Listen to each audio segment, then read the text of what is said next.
Hello, creative people. Welcome to Creative Conversations. My name is Hollis Citron, and I am owner and founder of I Am Creative. I am on a mission to expand the definition of creativity beyond a pencil and a paintbrush and to empower people, especially adults, to own their talents that come in so many different forms. This podcast was born from I Am Creative, and it is the perfect space to talk to people that have different jobs, interests, and hobbies with different stories and perspectives that create such a rich conversation. And each conversation is created around three questions. 1, how do you define creativity? 2, how do you incorporate it into your life? And 3, why do you think that it's important? And we have a free-flowing conversation, and we see where it goes from there. My inspiring guests have varied from real estate brokers, handwriting specialists, doctor, entrepreneurs, mindfulness coaches, and so many more. And by sharing their stories, the intention is to reinforce that when you take action and incorporate your voice and your expression and your interests into your daily life, you will feel more empowered, more connected, and dare I say, happy. So my inspiring guest for today is Sharon Pastore. She has created the Empassioned Way, which is a framework that helps creatives, visionaries, and entrepreneurs move from dreamer to doer, infusing the ancient wisdom of dreams as a tool for high levels of creativity and problem solving. She also founded Dream Girl Power Project. She runs dream groups and workshops on intuition, dream interpretation, and lucid dreaming. Sharon is a certified dream work professional through the Institute of Dream Studies and is a proud AmeriCorps alum. Hi, Sharon. Hi, how are you, Hollis? I'm good. How are you? I'm great. Glad to be here and have this conversation. So am I. Welcome to the space. So before we dive into the questions, I just find it so interesting what you do because you really just take this approach of there's the branding, there's the marketing, and then you infuse it with this whole dreaming belief component. Can you please tell us a little bit more about the Empassioned Way and what you do before we get started? Oh, sure. So what I do is I help people. I really essentially answer 3 questions, which is who am I supposed to help, which is kind of 2 questions in one. And then how can I help? How can I best help them? So I guess I really, if you're trying to get very specific, it's marketing, brand strategy, and business coaching services. But those are the kind of the questions I think that I'm trying to help people answer and problems and challenges to solve. And I do that through this framework that it's kind of like a culmination of all of the different I guess you could say gurus, for lack of a better word, or just different beliefs and that I've kind of pulled together through all my walks of life and life experiences and that I've had. So that's what I can share more about the Empassioned Way and kind of how that works, if you like, or we can take the conversation. Yeah, that'd be great. Like. Yeah, let's hear about that. So the Passion Way framework is, it's really kind of the journey of all that is possible. I think of it that way. So if you can imagine, the journey starts somewhere and we end up somewhere else. But in many ways, we kind of go back and forth. Once we finish one journey, we go to the next. And there's it's never straight. It's always zigzag. And sometimes we're stuck right in the middle. And so if we think of it as the beginning of the journey of trying to go from dream to doer, on the left, if you think of it in your mind on the left-hand side, like there's the seed of what's possible, the imagination, the yin, the why, the what could be, the idea, and it's pure creativity at its finest. So it's like just ideas, creativity, just existing in some kind of mind energy. It's just something, not formed fully yet, it's just a seed. And so if you take that seed, that dream, that creative thought, idea, and you really plant it in there, it and you really plant it, it can become a belief and it can take root.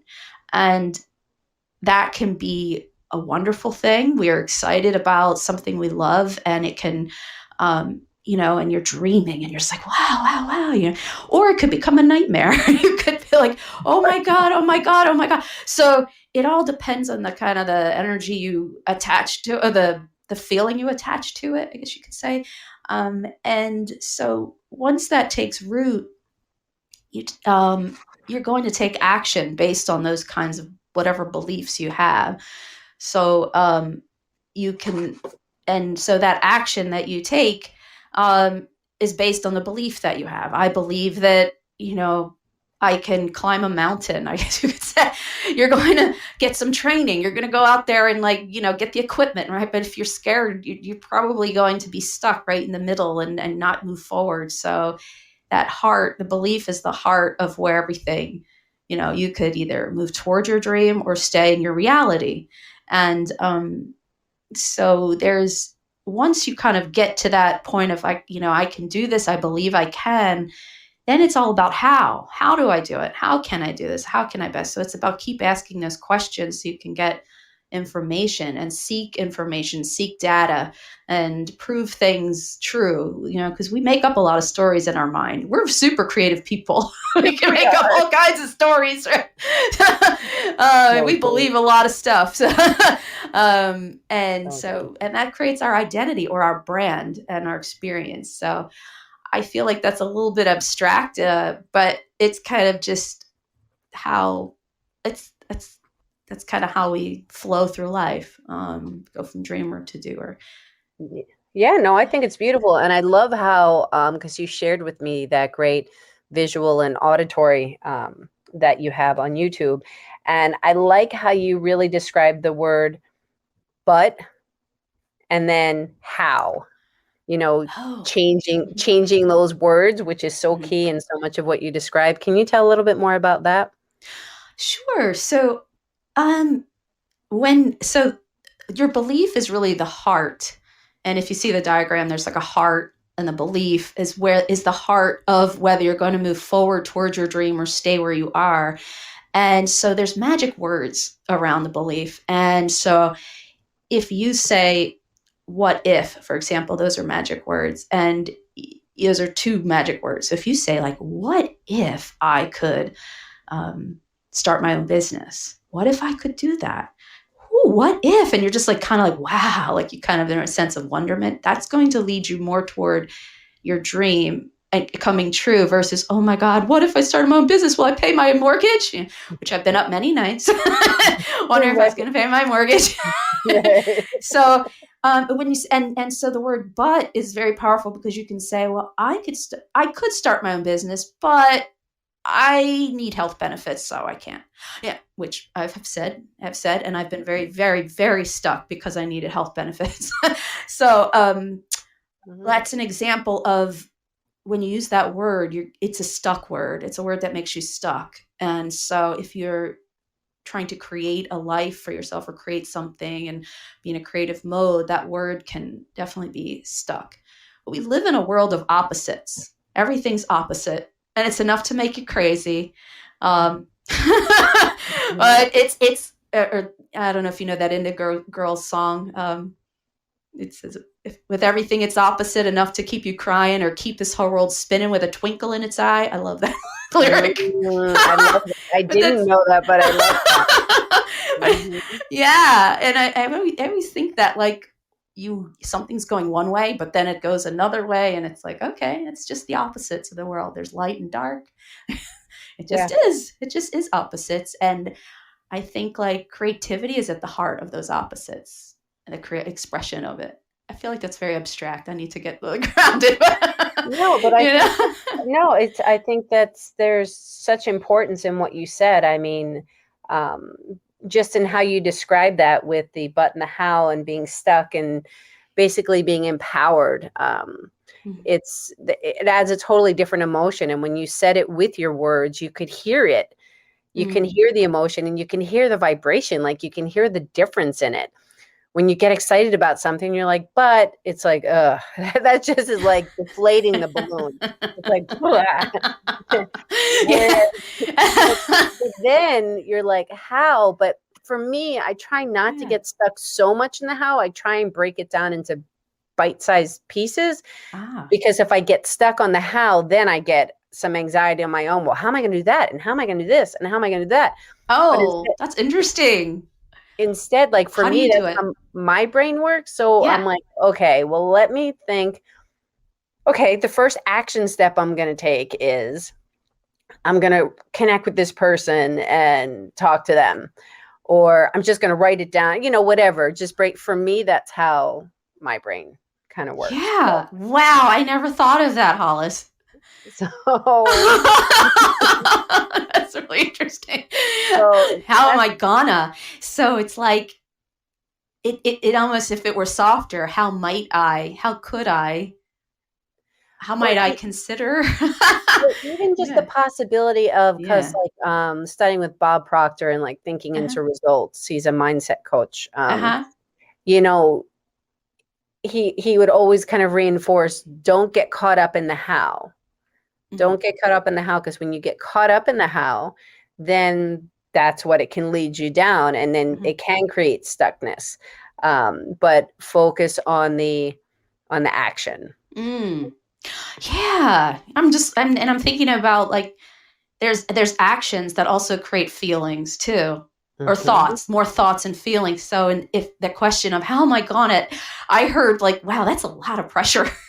How am I ever going to, that's definitely a stuck statement. I can hear that pretty loudly. But what you're talking about is so important. It's again with the yin and the yang and the whole being in the moment piece, and then the yang being the action piece. I mean, there's so much to it, and I'm so excited to dive into this conversation. So let's start with this first. So a quick would you rather question. So Sharon, would you rather live 100 years in the past or 100 years in the future? Oh, goodness. I hear the past. Past. Yeah, I was thinking that for me too. Why does that resonate with you? Because I love Little House on the Prairie. I love Laura and her nickname being Half Pint. And I think I just envisioned, maybe because I can instantly see the past. Maybe that's hard to see the future. So I just went back. It was just a quick answer. Like if I gave it more thought, I don't know what the answer is. The first idea is that it's a quick answer. We don't have You said the past too? Yeah. When I read that, it kind of resonated with me to ask you that. I kind of thought with the past too. And I don't know, there's a curiosity about the future. But at the same time, I was kind of like, I don't know. I think it'd be interesting to know a little bit more about where we came from, even though, I don't know, there's a whole bunch with that. Anyway. We're not going to do it's the past. Dive into that. It's all about spontaneity in the answer. So, okay, here we go. Okay. So, Sharon, the first question is, so how do you define creativity? Yeah, that's a harder question than I thought it was going to be when I knew you were going to ask. I think we just are creativity. There's kind of like we're creative beings. We are here to express our thoughts, and it's that simple as just there's something going on in our minds that make us want to. There's an activity of the mind and an attunement of the mind that wants us to put things, information or associations together and express it. I like the way you said that. Thank you. Wants us to put information. What did I say? Said another word. What did I say? I said attunement. And attunement. Attunement, yes. Together. I like that word. Yeah, I mean, because there is like a simplicity to it, but at the same time, it's so many people see it as being so complicated. Yeah. Well, there's another song for that. I'd have to go and make things so complicated. Okay. Yes, there we go. There's a song for everything. There we go. So you're the song person, I'm the movie person. Yeah. It's a song for everything. Do you relate things to songs? Everything. Do you? Song for every occasion. I love it. So is your music taste really varied? I guess. I mean, it's like I listen to a lot of Spotify playlists these days, just focus flow or like happy beats. I mean, more like stuff that just is mood music these days. I haven't like gotten stuck on a particular artist as of late, which kind of makes me sad. But I also write music. I don't know if you knew that, but that's another way I express creativity as well. So I'm a singer-songwriter, so there's just a definite need to put things into form because I can't keep it in my head. It's too much. It actually hurts too. It's like it has to get out. It has to be dumped out somehow. So this is a good part, actually. I'm glad we're jumping into this. So have you always been that way? Has it always like, do you always remember being like this since you were a kid, that you have to express it in some way? Or is it more of an adult thing where you were just like, I can't take it anymore and I need to get it out? Well, when I think about I do identify myself as a highly creative person. And I think, well, why do I believe that about myself? And I kind of thought, well, if I go back to my childhood, I remember in third grade being pulled out of the classroom to take an IQ test. And I remember, having to put certain things together, like, I don't know, it was like a puzzle of some sort, or how I would describe something, and then I was told I was going to be part of what's called a mentally gifted program, which they would never call it that now. That's what they called it. And MG for short. And so, I think from an early age, I like, because of that, it was like, oh, well, you're mentally gifted. So, and my whole life, I feel like that's been, I look back, actually a lot of dreams have kind of shown me this, like that I had this belief, like I had to be the smartest and most creative. I always had to think out of the box. Like it became a pressure for me to think out of the box. Who can come up with the most creative way to consider this? I guess it must have been wherever in my being in that program, it was encouraged. You're there because of that. So I think that's where it started. But then honestly, I felt like sometimes as an adult, it's actually impedes me at times because I have so many ideas, so many. I remember when I hit 30 years old, I freaked out because I finished graduate school and I was about to have children. I was like, wait a minute, I just finished graduate school at Penn. I'm supposed to do something incredible. Like start a charter school or something. And I was like, I don't know where that even came from, but like, and I was like, but wait, I'm going to have children now. So I just remember being really, really like confused at that time. And then working with a coach, actually was the first coach I ever worked with. And she said, chatter is just chatter, Sharon. Like all those ideas, they can be creative ideas or they can just be chatter, and to put them in a box, put them in an idea box and just put them aside, and I began to really kind of believe very deeply more now that creativity was art. It was all these things. It was creating could create a school. I mean, you create anything, but then I realized I'm going to create children now. I'm actually creating something now that's, also incredible as well. So it was a different focus. And so I don't remember. Yeah. I think that you just brought up so many great points because there's all these boxes and labels, right? That we get put into. And it's interesting that you brought up, you very specifically pinpointed in third grade when this happened. And it it kind of put these beliefs in, because there was like an expectation, I guess, Yes. maybe an external expectation, which then created an internal expectation. And it makes you crazy aware, which can serve for good to be aware, but then overly aware. Mm-hmm. It's just so many different things. There it is again, I guess, that contrast of, Yes. it's like I had a Yeah. feeling there's going to be a theme of contrast going on, but it was like my biggest pet peeve when I was teaching in the classroom, and the kids would be lined up outside the room and we'd be getting ready to go in, and the teacher would say, well, so and so, who's the class artist, did Ooh. really great thing, and I would Mhm. always cringe Oh, and just be like, yeah. Oh my gosh. stop. I got my undergraduate in elementary education. I was going to be a teacher. I taught very briefly myself. Okay. So I guess we have that in common. Yeah. Yeah. But that was another story about creativity where I realized when I was a student teacher, this was another like kind of moment in time where stuck with me. When I was a student teacher, I almost failed my student teaching because I was more interested in what the bulletin boards looked like and creating a really cool bulletin board and designing the curriculum from scratch than opening the teacher's edition and managing the kids.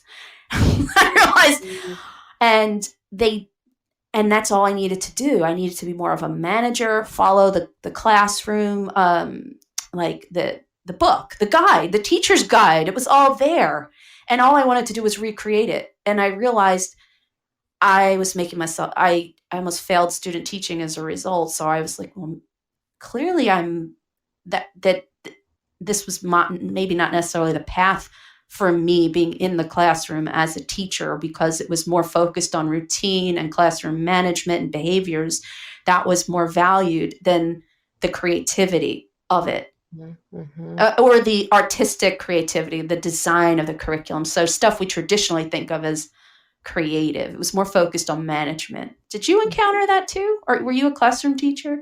Well, I know, as an art teacher. Oh, so So I at yeah. least got to be within that realm, and I totally hear what you're saying on that. I at least got to be within that realm, but then there's restrictions and all of this within that, because it's still, like you said, a lot of classroom management and behavior and teaching to so many different levels and all this kind of stuff, and Mm-hmm. I loved it. I've done it for like 30 years in lots of different settings. So I really love that aspect of it, but just needed to personally move on to be out of the classroom to reach a different audience and a bigger audience. But going back to that idea of when the teacher would say, well, so-and-so is the class artist. And there was the part of me that was kind of like, you just, it's you give people their props, and it's not denying people what they're good at. People should be told what they're good at, and not everybody's going to be on the same playing field. It's just, I don't think everybody should be told that everybody's an amazing artist in general. Like, there are people, yes, that are going to be better than other people, but don't put a label on it, and don't put such an announcement on it where it's going to take other people's voice away and make them feel small. Yeah. It's If that tough. makes sense. Yeah, no, this it makes perfect sense. And even as a teacher, I can just remember very clearly being probably crazy aware that everything I said and did was impacting the children, and all of my own learning curve was like, saying things it that might have inadvertently, caused accidental problem like that. Like I wouldn't. It's tough. It's just really tough to be a teacher and try to say and do all the right things and nurture those kids. It's such a tough job. And it's such an Yeah. important job. And I love the job. Like, it really is so important because there are so many teachers out there that they love what they do, and they're there for the kids, and they want to nurture growth and all of this. but that's a whole other conversation. So let's move on. Yeah, we could probably explore that quite a bit, I bet. This We- teaching and creativity and the challenges of being creative as a teacher is Yeah, fascinating because yeah. it's like there's, when I think sometimes like, am I creating or am I serving? And it's like, are they two different things? As a teacher, you're kind of a servant. You're serving the children, or you're like managing them. And creating sometimes feels super indulgent, super selfish, doesn't it? Ooh, I'm going to spend my time creating. that's a rich word. It really is. That is a really juicy What do you word. think? Do you ever feel that way? Yeah. Well, I think when you say creativity is super indulgent, I think a lot of times from what I see from my experience and now like working more with adults, still work with kids, but in wanting to turn towards adults because we get so caught up in adulting that they don't give themselves permission because they think it's selfish. Mm-hmm. And I feel like I'm a creative and I feel that way. Honestly, like I'm as an entrepreneur and, creating a business, it's like, oh, I'm supposed to be serving all the time, serving clients, right? Versus, no, I'm going to stop and create a course. Like, really? Really? That's not who you're serving right now today. Nobody. I'm creating this course. I'm going to spend this time creating it. And it's almost like, it's my own, I keep thinking it's my own thing, but maybe it's not. No, There's like this, there's definitely a balance I'm feeling as a business person. Sometimes I'm like, oh, I want to create, like I just created a program called Dreamers Playground. And I honestly felt like I could not and would not create it until I had the people that I wanted to serve in it. So I felt like I was creating to serve. And that's what pushed me to do it and get it done.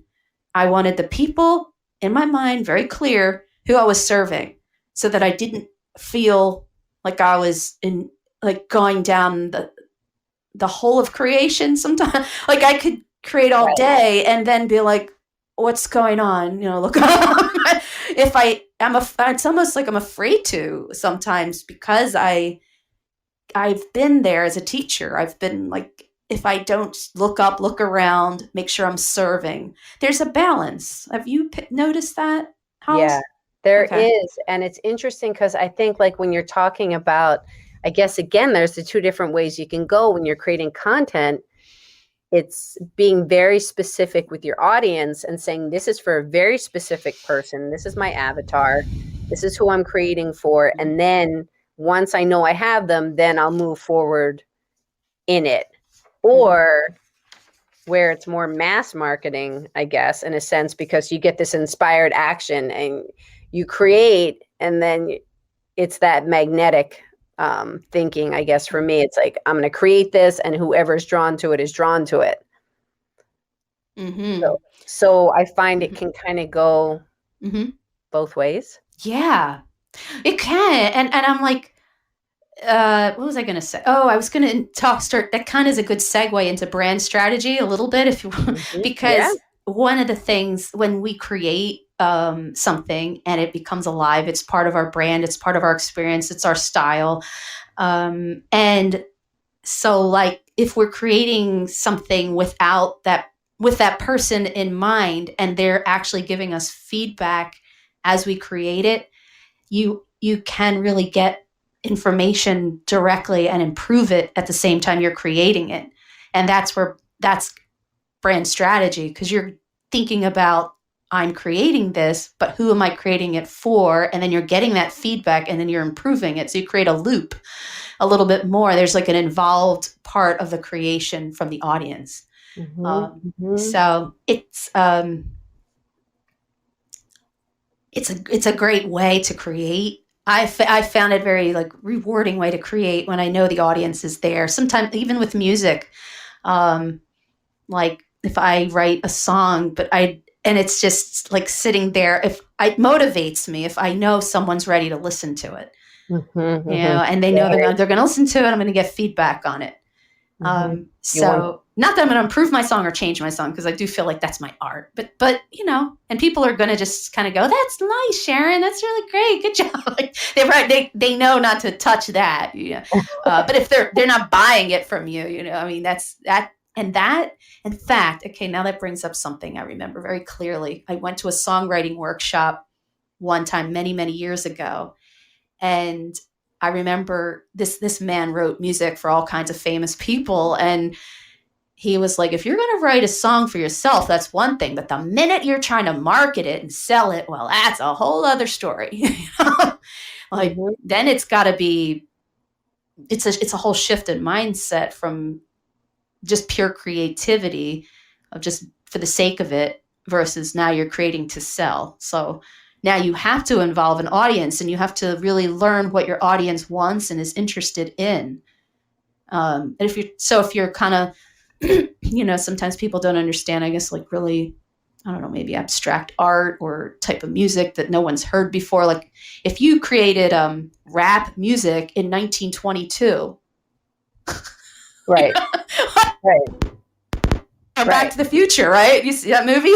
They were just like, what the heck is he? Marty's like, oh, but your kids are going to love it. Remember that? Right. In the Right. movie? Exactly. Like, so there's something about being on the cutting edge of something, like you kind of able to envision how you're going to take people from where they are to the next place. That's what makes it, I guess, more monetizable, so to speak. Mm-hmm. Many years ago in the schools, I worked in the schools like probably 15 or 17 years ago. If you were to talk about mindfulness, I remember the organization I worked with, we were like, we're going to do mindfulness. And I was like, what in the world are you talking about? Nobody wants mindfulness. They need, standards and they need to learn to take the tests and stuff. But now I think this is like completely normal. Like everybody does mindfulness now. That's Yeah, they do. right. So I'm Yeah. hoping dream psychology is the next mindfulness. I'm on the cutting edge. So I want you to talk about this. But first, I want to welcome my guest, our guest, who's on live. So thank you so much for being here. We're very grateful that you're here. You've taken the time. If you have any questions or comments, please put them in the chat box and we will see them and we can address them. So thank you for being here. So so before we move on to the second question, which we've kind of gotten into a little bit, but let's talk about dreams. So this whole idea of dreams and creativity. And I'm just curious how you got into dream interpretation and lucid dreaming and all of this. If you could tell us more, it'd be great. Yeah. Well, I remember clearly as a teenager wanting to do transcendental meditation. I read a book, Shirley MacLaine, Out on a Limb. And I wasn't like having an out of body experience. So I started to dream at night and then I started keeping a journal. And then people were asking me questions because I was telling people about it. This was like in middle school. And I was like, people are really curious about this. And I remember having a very specific dream actually about creativity with Freddy Krueger. Remember him, like right on Elm Street? This was back in middle school, high school, maybe it was. Yeah. Okay. Yeah. That kind of gives you my age, I guess. But so I remember having a lot of nightmares with Freddy Krueger and writing them down. And at one point, in the dream, I turned around at Freddy Krueger and I said, "Why are you keep chasing me?" in the dream. And you know what he said to me, Hollis? What? He says, "Because you're creative with me." Are you serious? I am serious. I have it written down. I have the proof. I have the journal. So wait a minute. So 88. So after all of these years, you still hear that clearly. And can you see it also as you tell the story? Well, yeah, I can still see him. Yeah. I mean, I remember stopping and turning, and guess what happened at that point?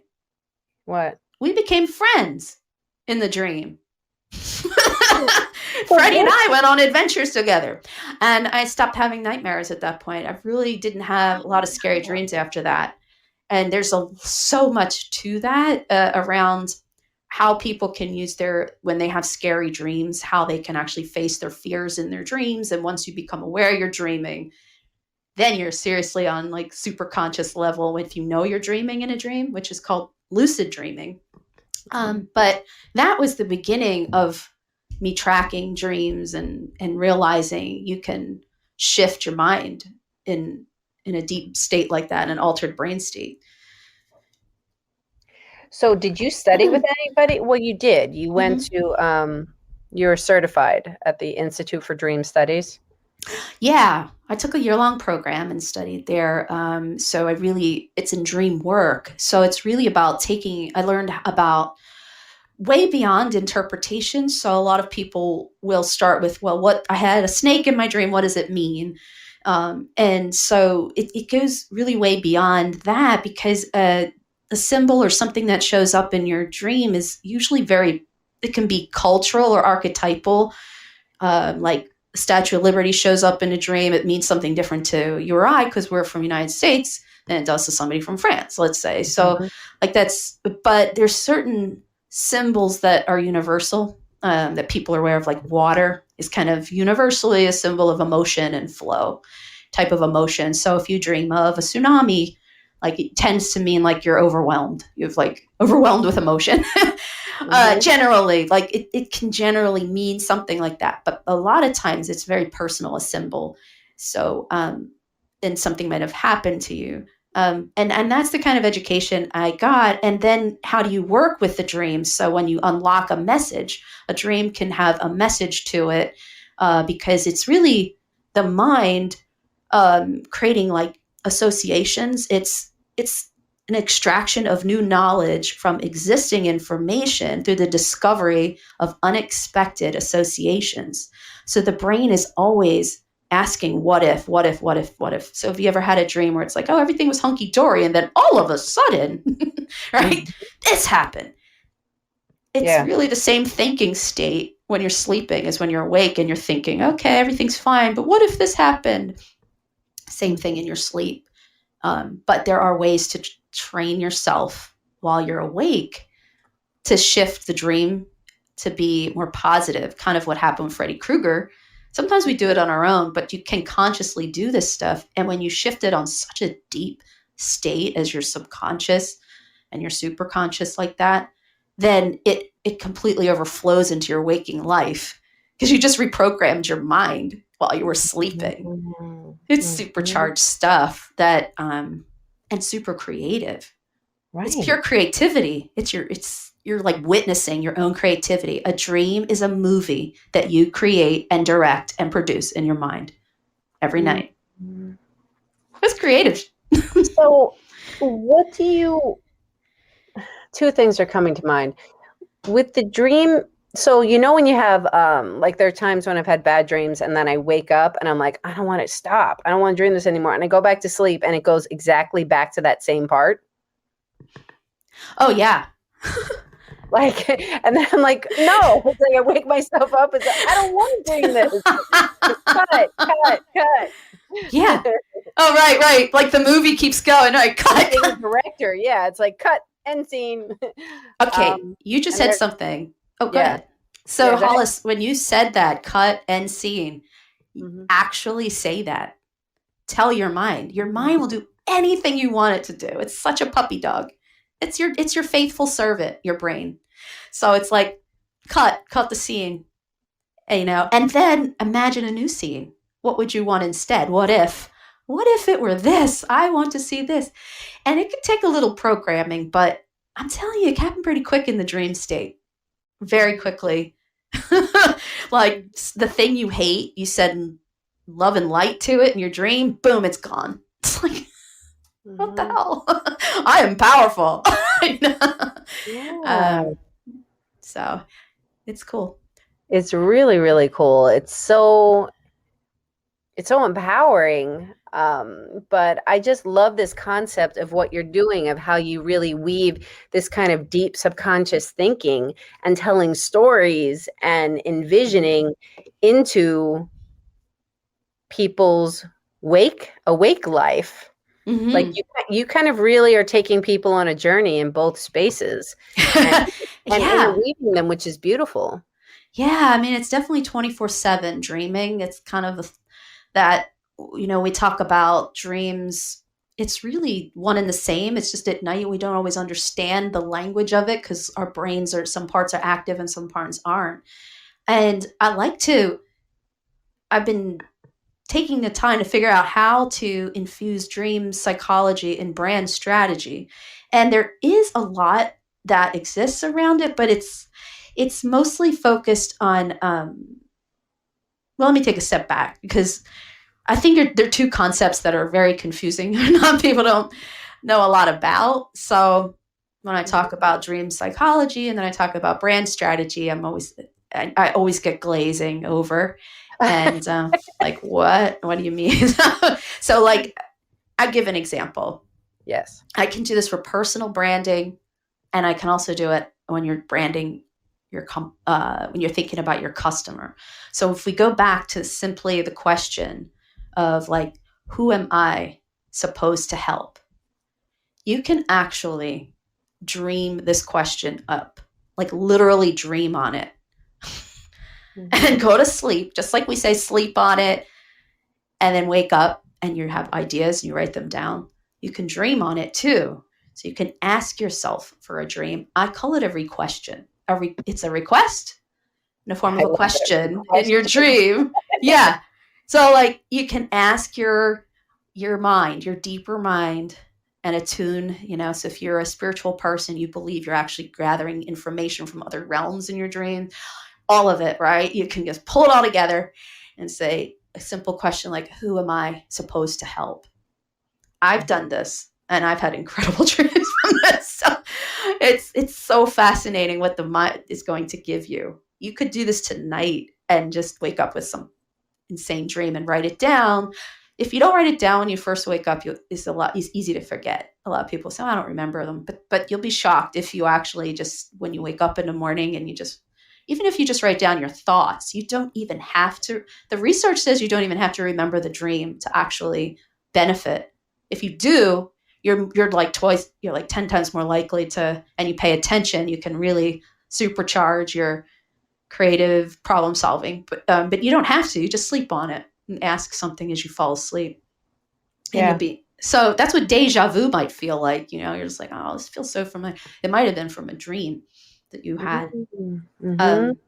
So that's personal. That's like a way to personally brand. You're figuring out who you are in your business and who am I supposed to help. And so there's characters that show up in your dream. And so you might see like a certain person that you're actually helping in your dream, or somebody approaches you and you could find that kind of person. Like, somebody was in an office, you could have, I'm trying to think of a specific dream. I can't think of one off the top of my head, but like, I promise you, if you try that, even if it's not the first night, you let it digest over a few nights. It's like for thought, deep, let it seep in. You say it as you fall asleep, something will come up. So that's like personal branding. But then I also have just pulled this together. So there are 12 universal dream themes that people have, based on a book from Patricia Garfield, The Universal Dream Key. It was written quite some time ago, but there's more recent research that has shown the same similar themes that people have from around the world. So what I've done is I've taken those dream themes and said, these are the pain points that keep people up at night, these stress, anxiety type dreams. So for example, have you ever dreamed that you missed an airplane, or maybe you, let me give an example. Yeah, missed the boat, or missed your transport, or maybe your cell phone didn't work, like something malfunctioned, or your car wouldn't drive right. Anything along. Okay. So we all dream these things. And so they get triggered by certain stresses in our lives. And it usually can start from something from childhood. Another example, you have to take a test, right? And you're like, I didn't know there was a test. Or your performance. That's an example. Or you're naked in public. So that's like you're feeling exposed about something. So there are these themes that there's like 12 of them that have been uncovered. So I kind of take those and match them with customer pain points and say, well, these are the 12 pain points that are keeping people up at night, and you choose one, and that's you speak to that pain point and get more specific with it. But this is what we're all dreaming about, this stuff. We don't talk about it, but we are. Yeah. these are our broken dreams. These are the things we're trying to reach. So it's like that's all part of the journey of um, the dream story that we're trying to transform people's nightmares into dreams come true. I mean, any ad you see is like, your dream house, your dream job, your Right. dream Yeah. guy, your dream girl. I mean, so I kind of use that word and take it very seriously. I don't just blow it off like we're and bring it into the strategy of thinking about the story of the customer and what we're trying to reach. But it's also your story. Because when you're talking about it in like a brand strategy, it's really, and this is why I call it impassioned, it's really a love story of how you and your customer like want to attract and meet the happily ever after, going from like being unaware to getting what you want and loving it. It's like it's this deep level of wanting to understand your why and your customer's why to bring you together so that you love the thing that you bought, the service. And a lot of times it's before you even meet the person, if it's a client or the product. It's like you have this gut instinct. You don't even, just has a feel like you want it. You don't even know why. But there's so much that went into that. So that's where I kind of geek out, I guess. I get really fascinated by that. It's amazing. I'm like sitting here thinking like it is so deep. It's so beneficial and helpful and getting at such a deep level of how you're approaching people, because it's really a way when people talk about subconscious and conscious, it can be so abstract. And again, referring back to Bob Proctor, a mindset coach, he draws a circle and a line, and below is your subconscious and above is your conscious thinking. And, there's a whole thing that goes along with that. But the way that you're weaving this into what you do and your philosophy is really such a whole, it's a unified approach. Like you're really helping the person in a holistic way. Thank you. Yeah. It's like, as I'm listening to you, I'm getting excited. I'm like, yes, yes, yes. And before I move, I have to get to the second question really quickly, but I do want to just point out and say that as you were talking about, certain pain point dreams, and I get it too, but my mom would say that whenever she'd get really stressed, she was a teacher for 33 years and in Philly, and she would have, when she was stressed, she would have the class being out of control dream. Oh my God.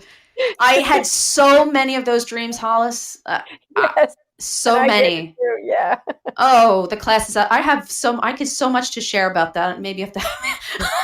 We'll do another one specifically on that. I have such a story to tell, but about this whole thing. What? Yes. Oh my gosh. Is it short and concise, or is it a long? That's my problem. It's just that the dreams lasted many years, and through doing the dream study, the work that I do, I learned how to have a mastery dream, and the most recent that then caused me to take action in my life to start Dream Girl Power Project and go into schools and teach kids about dreams, but I couldn't do it until all the dreams got to the point where I felt like the spotlight was on me, and the kids couldn't wait to hear what I had to say. Like the dreams would eventually evolve over years. And then I knew I was ready to go back. I needed to go back in and heal from that, because that was a trauma. I had the same trauma because I taught for 1 month in the inner city, and it was completely traumatic. Mm-hmm. So I definitely know what those dreams are like. I've experienced them. Yeah, yeah. Okay. So let's kind of tap into, and then we'll go to the third question, which is going to wrap it up. So how do you incorporate creativity into your life? I know you mentioned about music and obviously with dreams. Is there anything else that you do that incorporates creativity in your life? It's nonstop. I think because it's nonstop and the ideas won't stop popping in my head, like when I'm working out in the gym, or like that's when because the blood's pumping, the ideas pop in more. I keep like little notepads in different parts of my house. So whenever when I'm driving, not that you want to like write and drive, but I have little tiny notepads. I'll just write one word down. And then it ends up being like in a little bucket near my desk. And I have a little bucket of like just little random ideas. And then once in a while I'll go through them and I'll just like throw some away and keep some. So there is this idea of collecting ideas. So as a person who feels like the ideas don't stop and they almost are like I'm oppressed by them, Mm-hmm. victim of ideas, if there is such a thing. I'm a victim. I'm oppressed. I have a method to, filter them through and let them go and keep some. So I love that. And people, listeners, what a great, I challenge you, like, leave these little notepads or whatever throughout your house. And when you get ideas, write them down. That's such a, and then you're on the toilet, keep a little notepad. So some people will think this is great and other people, but they pop they pop whenever at the unlikeliest time. It's not usually when you're sitting at your desk. That's not when they come. And so often I can relate, like this idea pops in and I get so excited. I'm like, yeah. And then it just shoots out. I'm like, damn, like what was that? And then when I kind of grip it and think too much, it's gone away. But then a lot of times it will kind of resurface when I'm not like so tight about it and anxious. Yeah. Yeah. I guess you love that Elizabeth Gilbert book, Big Magic. Yeah. I have to admit, I haven't read it. I'm very, I do tend to be very audio. So I've listened to her podcast, Big Magic, and truly inspiring. Yeah, that was a game changer book for me too. Mm-hmm. Mm-hmm. So any other ways that you want to mention in things that you do working creativity in? I am a painter. I try to do that once a year, a painting. I'm not like on a regular basis. But that, and definitely business ideas, nonstop business ideas. I have about 12 right now. Domains. I'll buy the domain names, just to like have them. But that always pops in. When I write in a journal, sometimes I'm like, oh, this sounds like a poem. It's actually, if I wrote this not in a journal format, but more in a storyline, it actually sounds, just from the writing, the free flow of the writing. And also like creativity. I know problem solving and creativity are very interesting, like side by side, and where we see creative ways to solve problems. But I do like to use my analytical mind too in creative ways. And I play chess a lot online, and as a way to just keep creative in my strategic way that I think and try to put pieces together.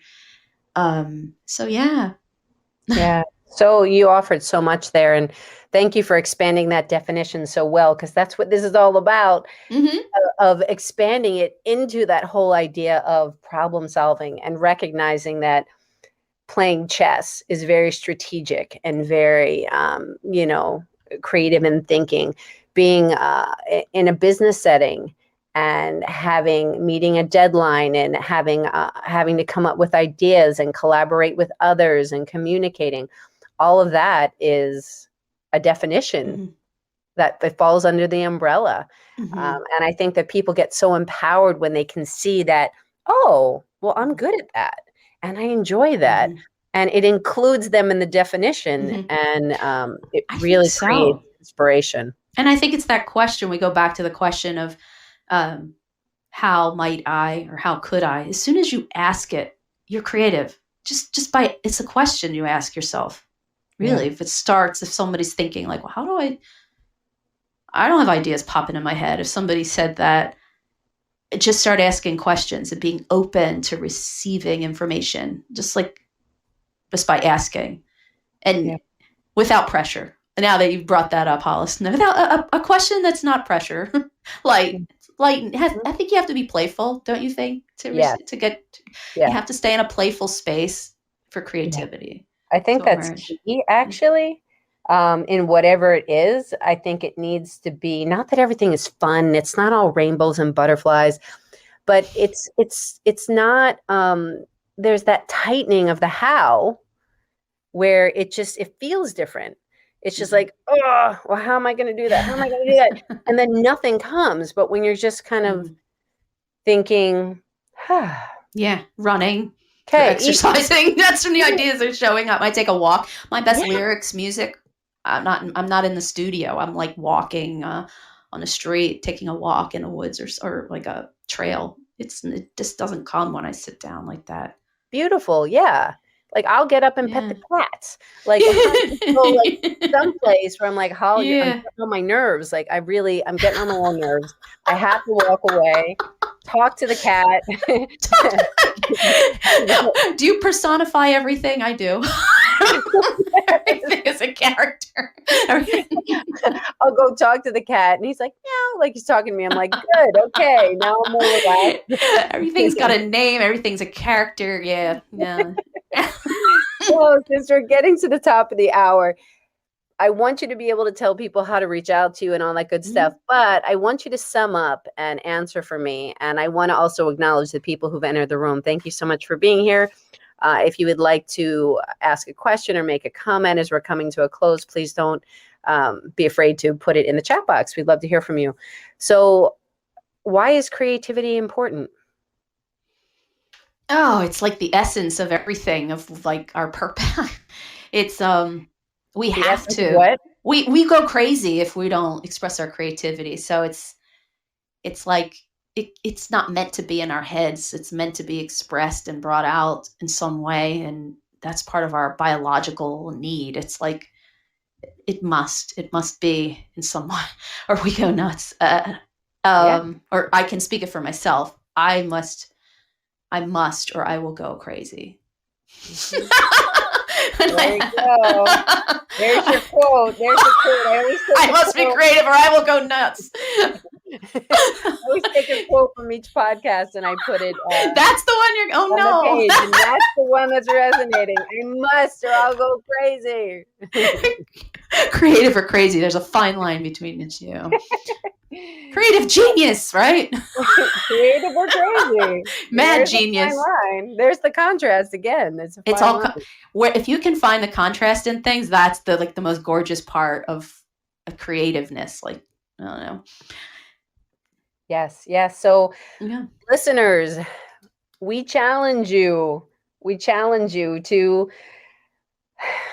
What is the thing that what's your crazy? Like, what's your thing that you need to get out? What's your thing that you need to express? We all have something. We all have ideas, thoughts, words, things that we want to do. Like, what is it that's in you that you have to get out? We challenge you to think about it and to actually get it out so you don't go crazy. And on that note, Sharon, can you please tell people how they can find you? Mm-hmm. Yeah. So my company is Empassion Marketing, Empassioned, E with an E, empassionedmarketing.com. So you can find me on my website. I'm on LinkedIn, barely on Instagram, but I'll be more on Instagram this coming year. Facebook. So you can, Great. And I guess that's all the ways you can reach me at the moment. I know there's so many ways, isn't there? There is. There's so much connection. It's all about connection now and so many platforms. But I'm going to put all of that in the bio so everybody can have access to it. So, Sharon, I am so grateful. Thank you so much for taking this hour.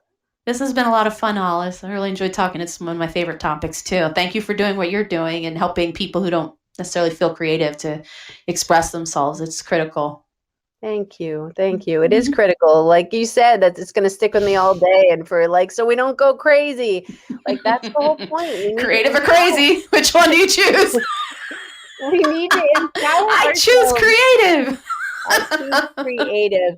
Expand that definition between that societal box of drawing or painting and expand it. This is the expansion and we all fit under it. It's just a matter of how we voice it, what our expression is. So I'm truly grateful to all of you for being here live and for all the people that will be listening to the replay. I Am Creative is this podcast is all about inspiring, connecting, and sharing stories. So please like, follow, and share so we can get it out there to people so they can be feeling all this. And also check out in I Am Creative. Lots of stuff going on right now. Two things I want to highlight is a coloring book kit that is going, it's buy a kit, give a kit. And it's going to a family families that have been affected by cancer. So that's all on my website, which will be in here. And also a multi-author book. I've started a publishing company so people can have a voice. They can tell their story. So if you feel like you have a story and want to share it in a multi-author book, please reach out to me. Again, the information is going to be in the bio. And the theme of the book is called Creativity is ... whatever you want it to be. So again, I appreciate you. Thank you so much. And we look forward to speaking to you very soon. So take care. Bye, everybody.